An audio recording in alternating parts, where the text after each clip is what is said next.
আসসালামু আলাইকুম দর্শক, আমন্ত্রণ জানাচ্ছি জাগো স্পোর্টসে। সাথে আছে মেমারি মহিবা। শুরুতেই জানিয়ে দেব সংবাদ শিরোনাম। এবার লাহোরের খরচে বোলিংয়ের রাতে সর্বোচ্চ 2 উইকেট রিশাদের। রিজওয়ানদের মুলতানের সঙ্গে পারল না লাহোর। ইনজুরি সারাতে ইংল্যান্ড যাচ্ছেন তাসকিন, কতটা গুরুতর চোট? অপমানের জবাব, বিসিবির চাকরি ছাড়ছে না এলিট প্যানেলের আম্পায়ার শরফুদ্দৌলা। ওয়ার্নারকে ছাড়িয়ে 5000-এর দ্রুততম লোকেশ রাহুল আইপিএল এর ইতিহাসে নতুন রেকর্ড করলেন ভারতীয় ব্যাটসম্যান। শুনছিলেন সংবাদ শিরোনাম, এবারে বিস্তারিত। এবার লাহোরের খরচে বোলিং এর রাতে সর্বোচ্চ 2 উইকেট রিশাদের। রিজওয়ানের মুলতানের সঙ্গে পারল না লাহোর। পিএসএল এর নিজের প্রথম 2 ম্যাচে 3টি করে 6 উইকেট নিয়েছিল রিশাদ হোসেন। তার দারুণ বোলিং লাহোরের কালান্দার্সকে জেতাতে বড় ভূমিকা রেখেছিল। আজও 2 উইকেট পেয়েছে বাংলাদেশের লেগ স্পিন অলরাউন্ডার, তবে ছিলেন বেশ খরচে। 4 ওভারে দিয়েছেন 45 রান। অবশ্য শুধু রিশাদ কেন, রান উৎসবের ম্যাচ বেশিরভাগ বোলারই আজ কঠিন সময় পার করেছেন। তবে ম্যাচ শেষে হাসি মুখে মাঠ ছেড়েছে মুলতান সুলতানস। রিশাদের লাহোরকে তারা হারিয়েছে 33 রানে। এবার পিএসএল নিজেদের মাঠে মুলতান ক্রিকেট স্টেডিয়ামে এটি মুলতানের প্রথম ম্যাচ।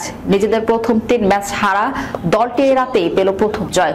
ওপেনার ইয়াসিফ খানের বিধ্বংসী ব্যাটিংয়ে 6টি করে 4 ও ছক্কায় 44 বলে 87 রানের উপর ভর করে 228 রানের পাহাড় গড়েছিল মুলতান। জবাবে লাহোর 9 উইকেট হারিয়ে 195 রানে থামে। 37 রানে 3 উইকেট নিয়ে লাহোরকে ম্যাচ থেকে ছিটকে দিয়েছে উবাইদার শাহ। মুলতানের পেসার উবাইদার আরেক পরিচয়ে পাকিস্তান জাতীয় দলের ফাস্ট বোলার নাসিম শাহর ছোট ভাই।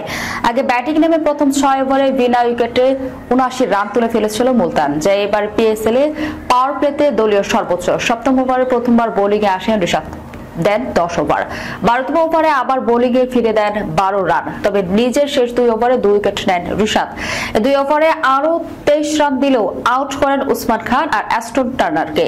এরপর মুলতানের রানের লাগাম টানা সম্ভব হয়নি। হারিস রৌফ ও শাহিন আফ্রিদি শাহ দেদার্সের রান বিলিয়েছেন। শেষ দিকে ইফতিকার আহমেদের ঝড়ো ব্যাটিং এ 228 রান করে ফেলে স্বাগতিকেরা। কঠিন লক্ষ্য তাড়া করতে নেমে পাওয়ার প্লেতে 2 ওপেনার মোহাম্মদ নাইম ও ফখর জামানের উইকেট হারায় লাহোর কালান্দার্স। দলীয় 87 রানের মধ্যে হারায় প্রথম 4 ব্যাটসম্যানকে। এরপরে ব্যাটিং এ নামেন রিশাদ। আগের 2 ম্যাচে 8 ও 7 নামা এই অলরাউন্ডার আজ আরো এক ধাপ উপরে উঠে এসে ব্যাট করলেও সুযোগটা কাজে লাগাতে পারেনি। 2 বলে 2 রান করে লেগ স্পিনার উসামা মিরের বলে বোল্ড হয়ে ফিরেছিলেন। তবু লাহোরের জয়ের কিঞ্চিত আশা বাঁচিয়ে রেখেছিলেন স্যাম বিলিংস ও সিকান্দার রাজা, কিন্তু কাজের কাজ হয়নি।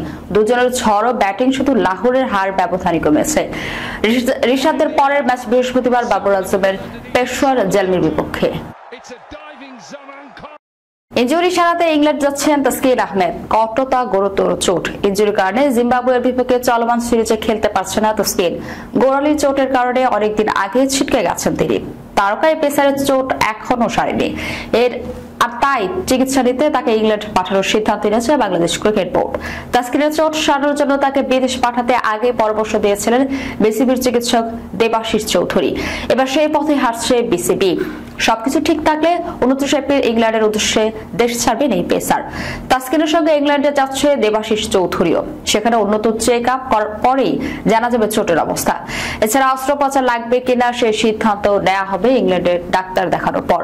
ইতিমধ্যে তার চিকিৎসার জন্য সেখানকার ডাক্তারের সিরিয়াল নেওয়া হয়েছে। তাসকিনের ইনজুরি নিয়ে এর আগে দেবাশিস বলেছিলেন পরামর্শের জন্য হয়তো বাইরে পাঠাতে হতে পারে। তাসকিনের ট্রিটমেন্ট চলছে, তাকে খেলা থেকে দূরে রাখা হয়েছে। আরো ভালো কিছু করা যায় কিনা এই ব্যাপারে আবার আলোচনা করছি। এখন এই আলোচনা করে যদি একটা ভালো কিছু হয় তাহলে তো ভালো। এখন যদি বাইরের ডাক্তার বলে যে তার দেখতে চায় তাহলে যেতে হবে বাইরে। তাসকিনের বাঁ পায়ের গোড়ালির হারে অস্বাভাবিক বৃদ্ধির কথা আগেই জানিয়েছিলেন দেবাশিস। এটা ম্যানেজ করেই তাকে খেলা চালিয়ে যেতে হবে বলেও জানিয়েছিলেন। সর্বশেষ চ্যাম্পিয়ন্স ট্রফি থেকে ফিরে তাসকিন ঢাকা প্রিমিয়ার লিগে মোহামেডান স্পোর্টিং ক্লাবের হয়ে নাম লিখিয়েছেন। তবে 3টি ম্যাচ খেলার পরই মাঠের বাইরে ছিটকে যান তিনি। চোটের কারণে সে সময় বিসিবির চিকিৎসকের শরণাপন্ন হয়েছিলেন তিনি। অপমানের জবাব, বিসিবির চাকরি ছাড়তে চান দেশের একমাত্র আইসিসি এলিট প্যানেলের আম্পায়ার শরীফুদ্দোল্লা। বাংলাদেশ ক্রিকেটে এক অনাকাঙ্ক্ষিত পরিস্থিতির জন্ম দিল ঢাকা প্রিমিয়ার লিগের বিতর্ক।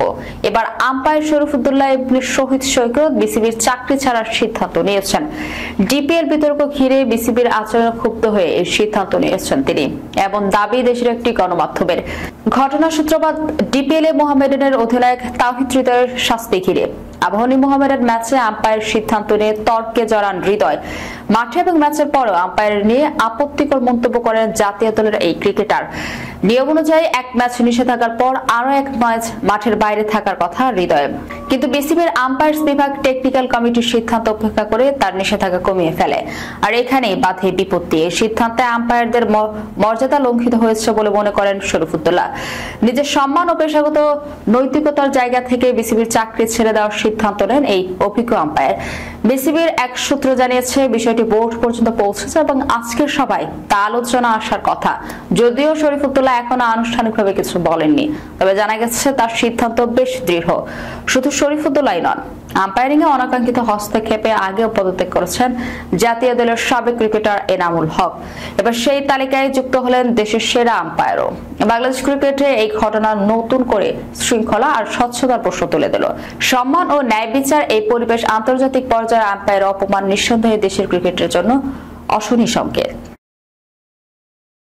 ওয়ার্নারকে ছাড়িয়ে ৫,০০০-এ দ্রুততম লোকেশ রাহুল। চলতি আইপিএলে রাহুলের দারুণ পারফরমেন্স চলছেই। আর একটি ৫০০ ইনিংস খেলার পথে ভারতীয় ব্যাটসম্যান পড়েছে একটি বোর্ড। ভারতের ফ্র্যাঞ্চাইজি লিগে দ্রুততম ৫,০০০ রানের রেকর্ড এখন রাহুলের। তিনি ভেঙে দিয়েছেন অস্ট্রেলিয়ান ব্যাটসম্যান ডেভিড ওয়ার্নারের রেকর্ড। মাইলফলক থেকে ৫১ রান দূরে থেকে লখনৌ সুপার জায়ান্টসদের বিপক্ষে ৩ নম্বরে ব্যাটিংয়ে নামেন রাহুল। ১৬০ রানের লক্ষ্য তাড়ায় দিল্লি ক্যাপিটালসকে ৮ উইকেটের জয় এনে দিতে তিনি খেলেন ৪২ বলে অপরাজিত ৫৭ রানের ইনিংস। আইপিএল ১৩০ ইনিংসে তার রান এখন ৫,০০৬। ৫,০০০ ঠিকানায় পৌঁছাতে ওয়ার্নারের লেগেছিল ১৩৫ ইনিংস। তার চেয়ে ৫ ইনিংস কম খেলে রেকর্ডটি নিজের করে নিলেন রাহুল। এই তালিকায় পরের ৩টি স্থানে আছেন যথাক্রমে বিরাট কোহলি, এবিডি ভিলিয়ার্স ও শিখর ধাওয়ান। রবীন্দ্র থাপ্পা ও ক্রিস গেলকে ছাড়িয়ে আইপিএল এর সর্বোচ্চ রান সংগ্রাহকের তালিকায় ৩২ বছর বয়সী রাহুল আছেন এখন ৮ নম্বরে। এখানে ৪টি সেঞ্চুরির সঙ্গে তার 50 আছে ৫০টি। আইপিএল নিজের এক যুগের পথ চলায় মোট ৫টি দলের হয়ে খেলেছে রাহুল। ২০১৩ সালে তার অভিষেক হয় রয়্যাল চ্যালেঞ্জার্স বেঙ্গালুরুর হয়ে। পরের মৌসুমে খেলেন সানরাইজার্স হায়দ্রাবাদের হয়ে। দলটির হয়ে ২ আসরে ভালো করতে না পারার পর ২০১৬ সালে ফেরেন বেঙ্গালুরুতে। সেবার ১৪ ম্যাচে করেন ৩৯৭ রান। এরপর ৮ পেছনে ফিরে তাকাতে হয়নি। গত নভেম্বরে মেগা নিলামে ১৪ কোটি রুপিতে তাকে দলে নেয় দিল্লি। এবার আসলে দলটির হয়ে এখন পর্যন্ত ৭ ইনিংসে ৭৪.৬০ গড় ও ১৫৩.৮১ স্ট্রাইক রেটে তার রান ৩২৩। সর্বোচ্চ ইনিংসে অপরাজিত ৯৩। যাওয়ার আগে শিরোনামগুলো জানিয়ে দিব আরো একবার। এবার লাহোরের খরচে বোলিংয়ের রাতে সর্বোচ্চ ২ উইকেট রিশাদের। রিজওয়ানের মুলতানের সঙ্গে পারল না লাহোর। ইনজুরি সারাতে ইংল্যান্ড যাচ্ছেন তাসকিন, কতটা গুরুতর চোট?